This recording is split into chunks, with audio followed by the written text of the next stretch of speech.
시간이 되었으므로 2024년 2월 13일 화요일 아침 예배를 시작하겠습니다. 다 같이 주의 기도로 시작합니다. 하늘에 계신 우리 아버지여, 이름이 거룩히 여김을 받으시오며 나라가 임하옵시며 뜻이 하늘에서 이루어진 것 같이 땅에서도 이루어지이다. 오늘 우리에게 일용할 양식을 주옵시고 우리가 우리에게 죄진 자를 사하여 준 것 같이 우리의 죄를 사하여 주시옵고 우리를 시험에 들게 하지 마시옵고 다만 악에서 구하옵소서. 나라와 권세와 영광이 아버지께 영원히 있사옵나이다. 아멘. 거룩하시고 자비로우신 하나님 아버지, 하나님의 크신 사랑을 진심으로 감사드립니다. 오늘도 우리에게 새로운 하루를 허락하셔서 예배로 하루를 열 수 있도록 혹은 예배 드릴 수 있도록 허락하여 주신 은혜 감사합니다. 하나님, 어제 우리가 지은 죄가 있는데 죄를 회개하지 아니하고 잠을 청하고 일어났다면 하나님, 우리가 지은 죄를 용서하여 주시고 이 시간 정결한 마음으로 예배 드릴 수 있도록 하나님 은혜를 베풀어 주시옵소서. 하나님, 우리가 받은 은혜를 감사히 여길 수 있도록 하시고 우리가 서 있는 그 자리에서 주께서 주신 하나님의 언약, 우리 주 예수 그리스도의 향기를 발할 수 있도록 우리의 삶을 선도하여 주시옵소서.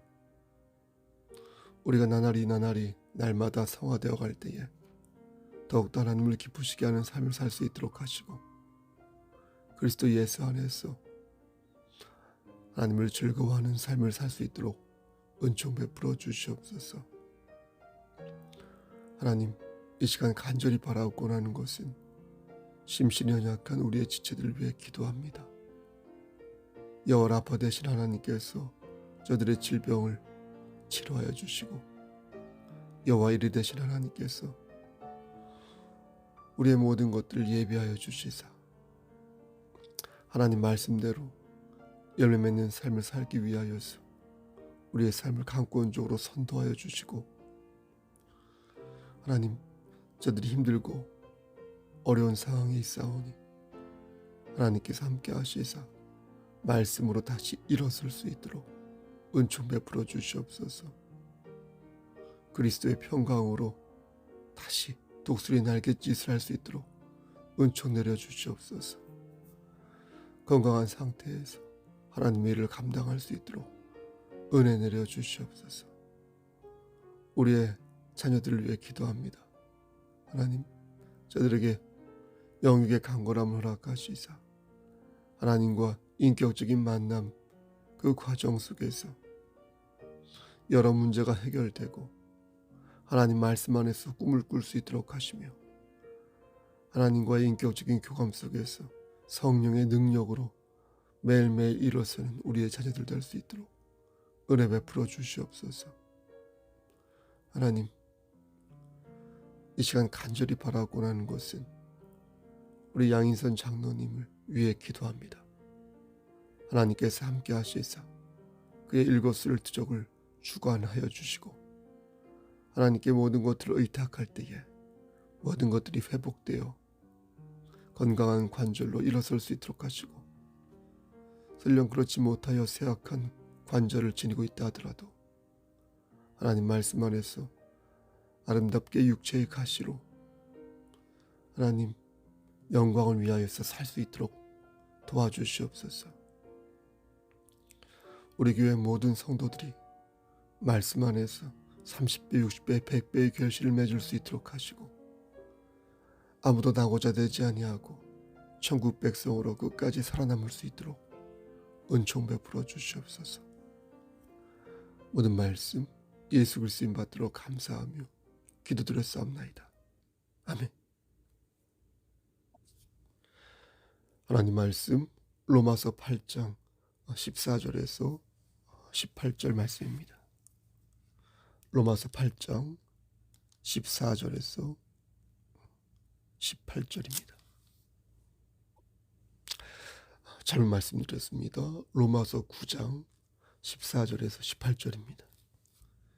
제 성경으로 신약성경 252쪽입니다. 그런즉 우리가 무슨 말을 하리요? 하나님께 불의가 있느냐? 그럴 수 없느니라.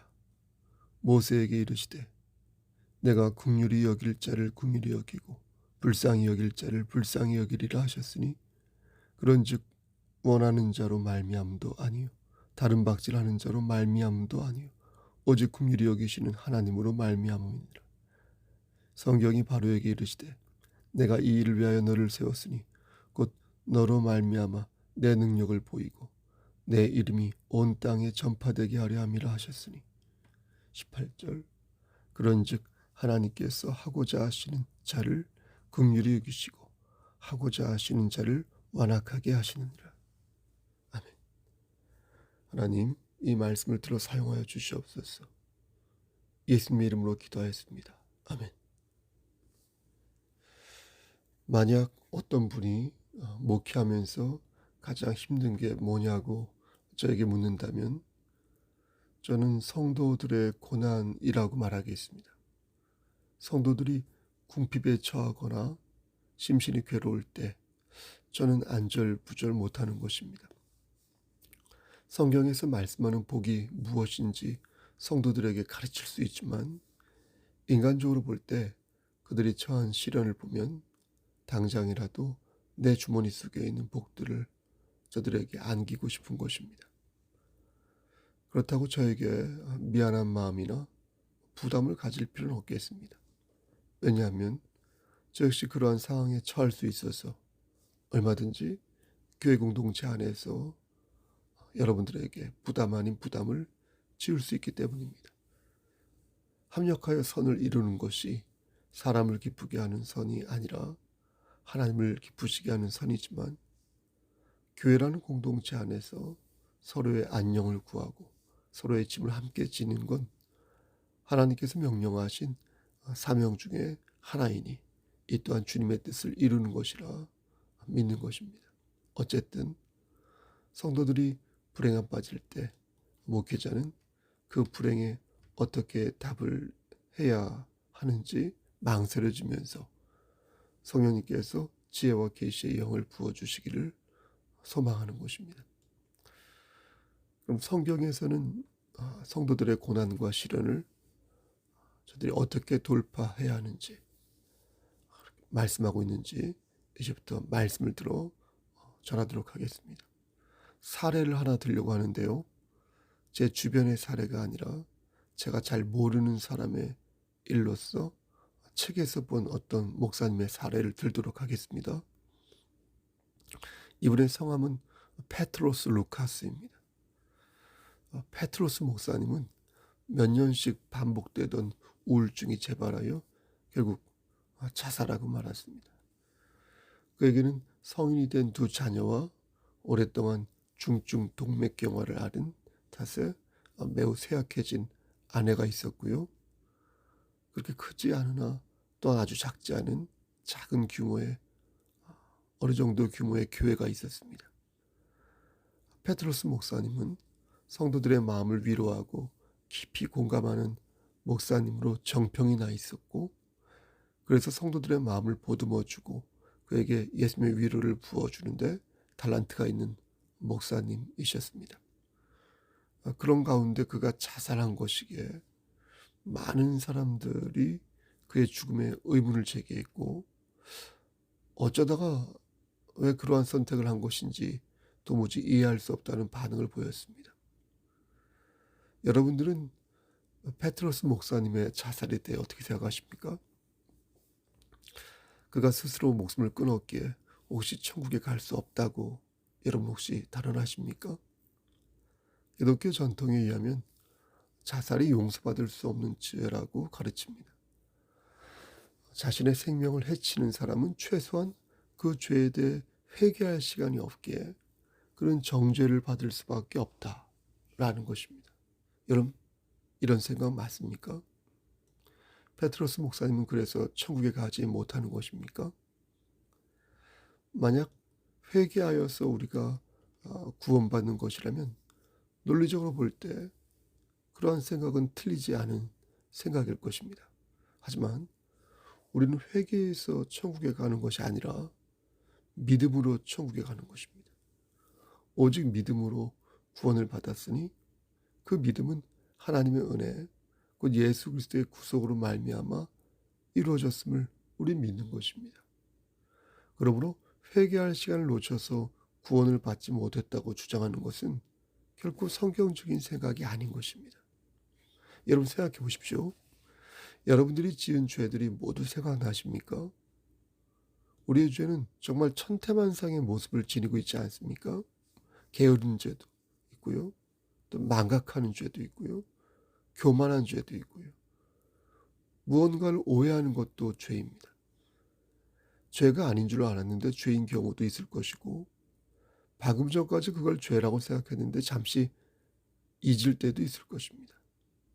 그러니 회개하지 않아서 천국에 못 간다는 생각은 위험하고 경솔한 생각인 것입니다.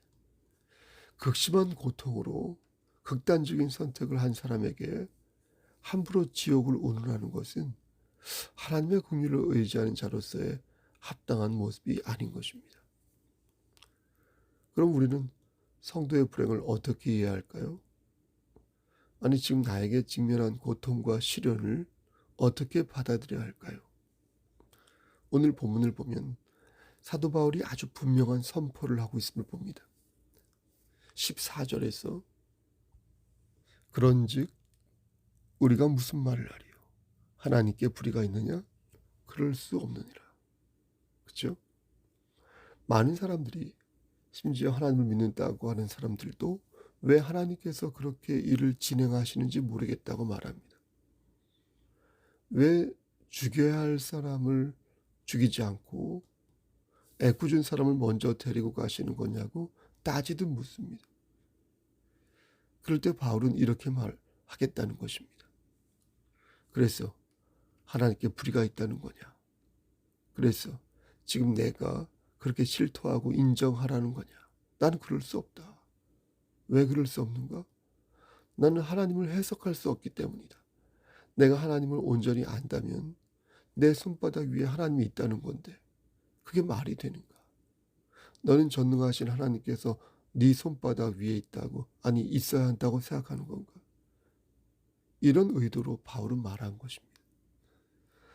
저는 앞에서 페트로스 목사님의 사례를 들었는데 바울이 사례를 든 건 우리가 잘 아는 야곱과 에서였습니다. 11절 말씀을 보면 그 자식들이 아직 나지도 아니하고 무슨 선이나 악을 행하지 아니한 때에 택하심을 따라 되는 하나님의 뜻이 행위로 말미암지 않고 오직 부르시는 이로 말미암아 서게 하려 하사. 이렇게 말씀합니다. 즉 야곱과 에서 있죠. 야곱과 에서가 태어나기 전부터 하나님께서는 이미 하나님의 주권을 발동하셨다는 것입니다. 야곱과 에서가 태어나서 어떻게 살아갈지 하나님 다 알고 계셔서 그 행위가 시작되기 전부터 야곱을 선택하기로 작정하셨다는 것입니다. 에서가 아니라 야곱을 선택하기로 작정하셨다는 겁니다. 그럼 여기에서 우리는 이런 질문을 할 수 있을 것입니다. 목사님, 그렇다면 야곱과 에서가 어떻게 행동을 하느냐에 따라 그들의 운명이 달라질 수 있는 것입니까? 야곱이 만약 부당하게 행동하고 에서가 만약 하나님 보시기에 합당하게 행동했다면 그들의 운명 또한 달라질 수 있는 것입니까? 만약 제가 그렇다고 대답한다면 하나님의 뜻은 우리의 행동 여부에 따라 달라지는 것이므로 어쩌면 우리는 하나님을 움직일 수 있다고 자신할 것입니다. 그렇죠? 하지만 반대로 제가 아무리 노력해도 하나님의 뜻을 바꿀 수 없다고 말한다면 어쩌면 어떤 분은 그럼 이미 정해진 운명이니 아무런 노력도 기울이지 않겠다고 말할 것입니다. 그럼 어떤 것이 성경적인 답변이요? 성령님께서 주신 지혜의 영에 부합한 대답일까요? 여기서 중요한 것은 하나님의 뜻에 따라 그것을 결정하신다는 것입니다. 하나님의 뜻에 따라 결정하신다. 하나님은 선하신 분이시고 우리를 사랑하사 독생자 예수 그리스도를 이 땅에 보내주신 분 아닙니까? 그런 선하신 하나님께서 당신의 뜻으로 무엇을 선택하거나 혹은 무엇을 버리신다는 것입니다. 선택과 유기. 그러므로 우리는 하나님을 기쁘시게 하는 삶을 우선 살아야 하는 것이 맞습니다. 그렇게 해서 합력하여 선을 이루는 것이 맞습니다. 하지만 동시에 우리는 모든 결과를 그대로 받아들일 각오를 해야 하는 것입니다. 왜 그렇습니까? 저도 사도 바울처럼 여러분들에게 전하는 것입니다. 그런즉 우리가 무슨 말을 하리요? 하나님께 불의가 있느냐? 그럴 수 없다. 하나님께 불의가 없으므로 그 결과를 받아들이는 것이 상책이다. 이렇게 말씀드리는 것입니다. 하나님께서는 이 진리를 모세에게는 이렇게 표현하셨습니다.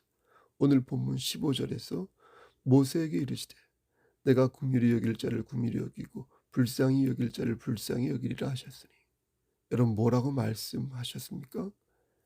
인간에게 내려주는 구원의 은총 있죠. 그 구원의 은총은 인간의 노력이나 자비에 의한 것이 아니라 전적으로 하나님의 값없는 은혜로 주어졌다는 것입니다. 그러므로 모든 것이 하나님의 절대적인 주권에 달려 있다는 것입니다. 이렇게 말씀드리면 어떤 분은 다시 묻습니다. 그럼 목사님, 우린 꼭두각시입니까? 우리의 자유의지를 이렇게 대놓고 무시해도 되는 것입니까? 그렇게 말하는 사람에게는 저는 할 말이 없는 것입니다. 지금 그렇게 말하는 것도 자유의지의 표현이 아닌가? 이렇게 묻고 싶은 것입니다. 자유의지가 있으니까 그렇게 막 얘기를 하죠. 지금 저는 말씀을 들어 우리의 구원을 설명하고 있는 것입니다. 열매를 맺는 것은 여러분들의 노력에 따라 달라집니다. 물론 구원받은 삶이 성화의 삶과 연결되는 것은 사실입니다. 그래서 구원받은 자가 열매를 맺기 위해 부단한 노력을 기울여야 하는 것이 맞습니다. 이때 우리는 노력과 수고를 아낌없이 발휘해야 합니다. 물론 구원받지 못한 사람 중에서 열매를 맺고자 애쓰는 자도 있겠지만 기본적으로 하나님의 은혜를 의지하는 자는 아낌없이 씨를 뿌리는 수고를 잊지 말아야 할 것입니다. 여러분, 하나님은 어떤 분이십니까? 하나님은 우리를 사랑하사 독생자 예수 그리스도를 이 땅에 보내주신 분입니다. 하나님보다 더 큰 것을 생각할 수 없는 존재이며 모든 면에서 완전하시고 전능하신 분이십니다. 이런 하나님을 우리가 어떻게 다 이해할 수 있겠습니까? 이런 하나님의 뜻을 우리가 어떻게 다 해독하고 수용할 수 있겠습니까? 그러므로 병들고 지친 성도들이요, 그리고 앞이 캄캄하고 마음이 울적한 성도들이요, 진정으로 여러분들이 처한 불행과 시련을 극복하고 싶다면 하나님의 뜻을 모르겠다고 서운해하지 마시고 하나님의 뜻을 내가 담을 수 없다는 것을 되려 인정하시기 바랍니다. 하나님은 나를 가르치시지만 내가 그 가르침을 담을 수 없어서 하나님의 뜻을 아직 모르고 있는 것이라고 생각하시기 바랍니다. 우리는 하나님이 우리를 사랑하신다는 것을 압니다. 그렇죠? 그리고 하나님은 불의한 분이 아니라는 것도 압니다. 그렇죠? 그리고 우리를 사랑하사 우리를 위해 궁극의 열매를 준비하고 계심을 또한 압니다. 하나님의 뜻을 모두 해석할 수 없다고 해서 주께서 나에게 주시는 사랑을 모른다고 말할 수는 없는 것입니다. 그러므로 하나님께서 우리에게 하신 일을 돌아보시기를 바랍니다. 그리스도 예수를 보내주셨고 우리를 구속하여 주셨으며 그분의 자녀로 삼아 지금도 우리의 영혼을 지켜주시고 계심을 여러분 기억하시기를 바랍니다. 사랑하는 성도 여러분, 오늘도 하나님의 깊은 뜻 안에서 승리하는 여러분 되시기를 우리를 죄에서 구속하여 주신 주 예수 그리스도의 받들어 간절히 축원합니다. 아멘. 이제는 우리를 죄에서 구속하여 주신 우리 구주 예수 그리스도의 은혜와 아버지 하나님의 만극하신 그 사랑하심과 성령님의 교통하시고 인도하시는 모든 역사하심이 하나님 말씀 안에서 전능하시고 오묘하신 하나님의 그 뜻을 믿고 의지하기를 소원하는 여기 모인 성도와 그들의 가정, 이 재단과 이 나라 위에 하나님의 사랑하심이 세세토록 함께 계실지어다. 아멘.